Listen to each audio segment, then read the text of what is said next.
Dumbo is situated in the northwest of Brooklyn, directly across from Manhattan.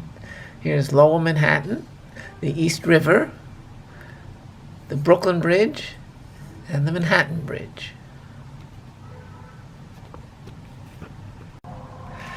Dumbo's boundaries are considered to be Old Fulton Street to the west, York Street to the south, Bridge Street on the east, and the East River on the north. And here we see the Brooklyn Bridge and the Manhattan Bridge passing right over Dumbo. We'll also visit Vinegar Hill, which is bounded on the north by the East River, Bridge Street on the west, York Street on the south, and the western edge of the Brooklyn Navy Yard.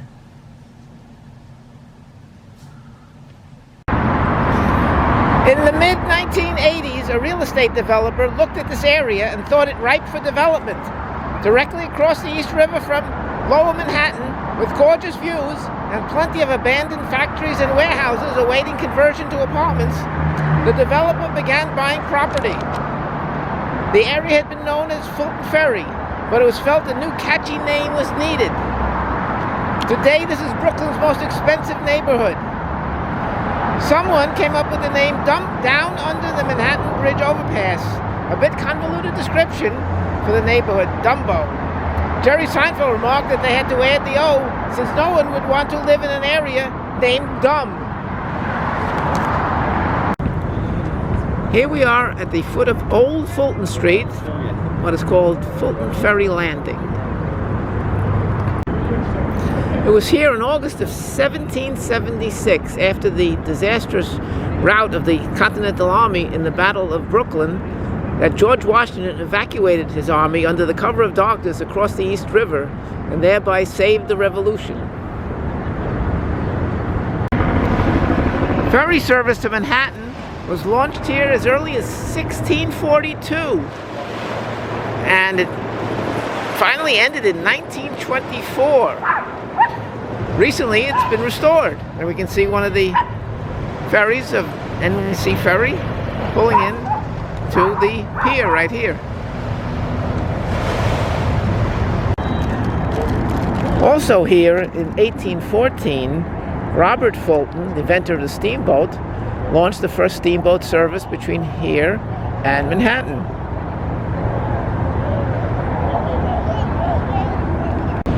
So with the closeness of Manhattan and the ability to move goods easily across the river, industry thrived here. With the opening of the Brooklyn Bridge in 1883, things changed. It was easier to move goods across the river by bridge rather than the ferry. And so the area started to decline. And as we said, by 1924, ferry service had ceased. By the 1980s, most industries had left and the warehouses and factories were abandoned. This building at Fulton Landing was originally Marine Company 7 of the New York Fire Department. Now it's a ice cream parlor. And right here at the foot of Fulton Street, Old Fulton Street, is the famous River Cafe, with the Manhattan Bridge in the background and the tower of the Brooklyn Bridge overhead.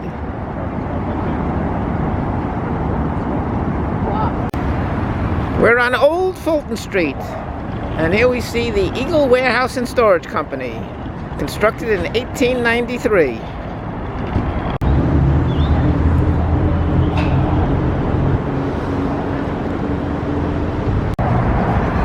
It's in a Roman Revival style, and it's got the magnificent clock face and glass at the top. The Brooklyn Eagle newspaper was here, and Walt Whitman worked here for several years.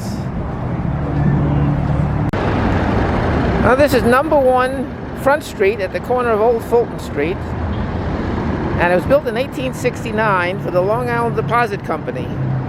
Eventually it became a warehouse, and today it's the home of Grimaldi's Pizza.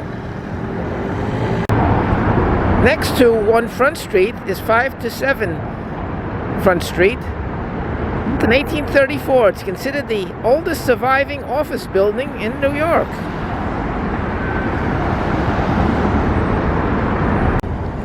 Here at the corner of Furman Street and Old Fulton Street is a building which was originally the Brooklyn City Railroad Company. Built in around 1860, it's now apartments. On Water Street, St. Anne's Warehouse, dating from about the Civil War. And here on Water Street is the immense Empire Stores, a coffee warehouse dating from about 1869.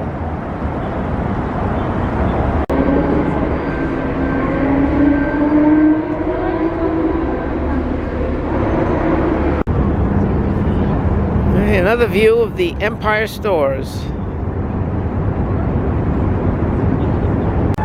Well, here we are in Empire Fulton Ferry Park, between the two bridges, the Brooklyn and the Manhattan Bridge, and we're looking south towards the Brooklyn Bridge.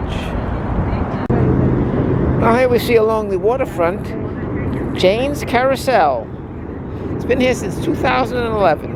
The carousel itself dates from 1922.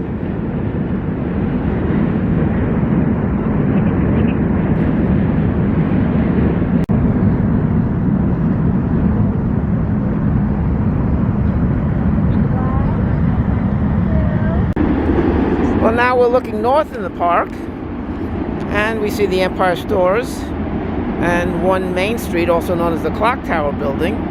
By the way, the Clock Tower Building was the first of the industrial buildings to be converted to apartments. As we hear the rumble of the train, subway across the Manhattan Bridge.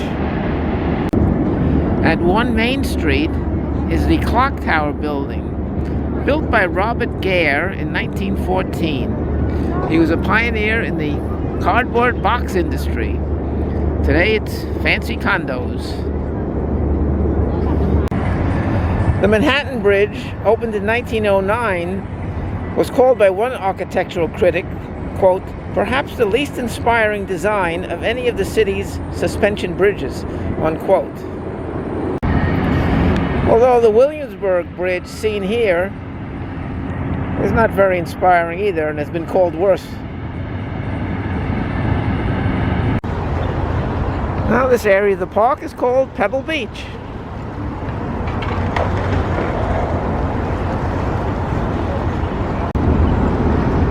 Now we have another view of the beach here at the park. Brooklyn Bridge, Jane's Carousel, Trade Center. Trendy shops abound in Dumbo.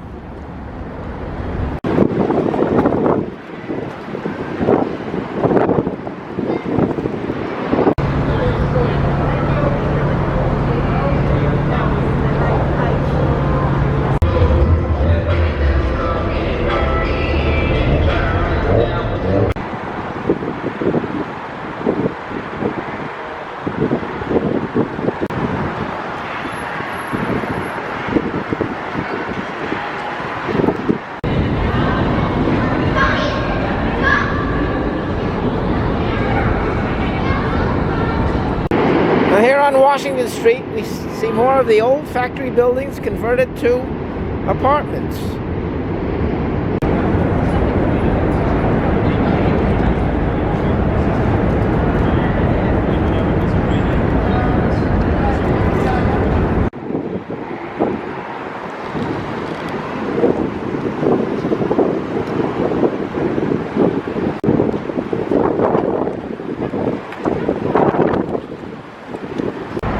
Well, after Thompson Meter Company left, Eskimo pies were made here.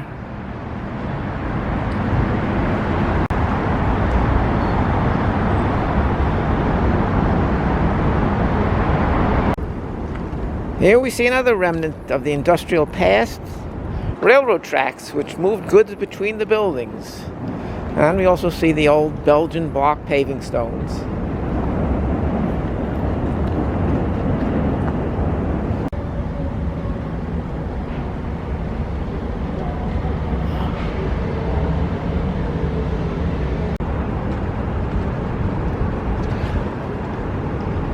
Another of the old factory buildings, now apartments. And you can't go hungry in Dumbo.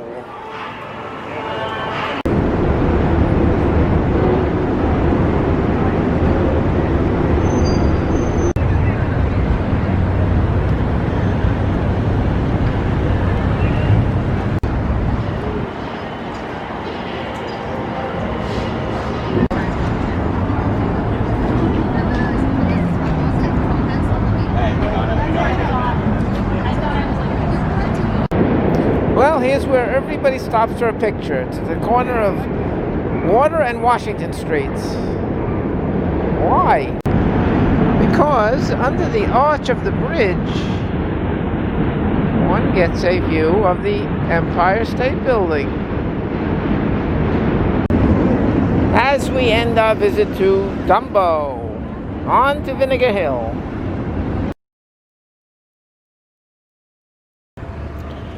We're on Hudson Avenue, the main street in Vinegar Hill.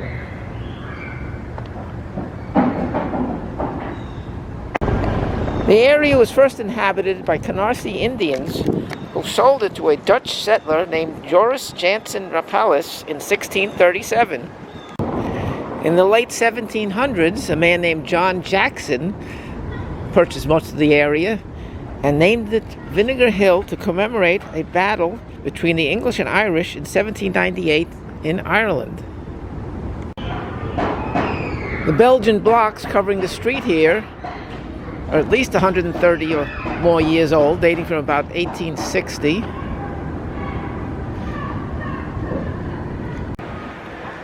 On the corner of Plymouth Street and Hudson Avenue, we see a house that may be dated back to as early as 1801, and it's been traced to the family of John Jackson.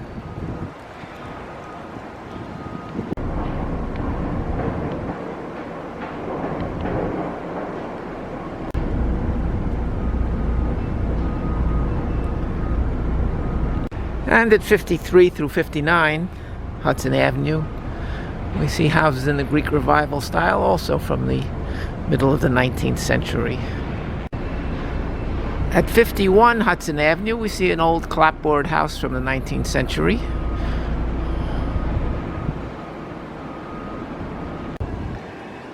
Well, the building here at 79 Hudson Avenue is at least 140 years old.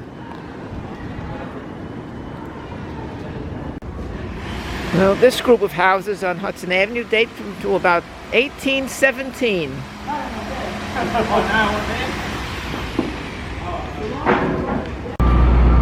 On Gold Street, numbers 69 through 75 date from the 1840s.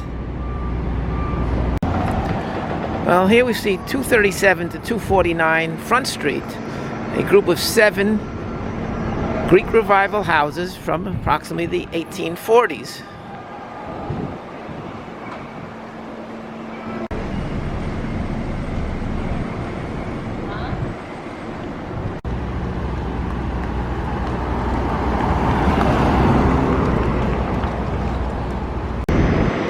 Formerly a firehouse, this building at 225 Front Street, now a residence, dates from about 1855.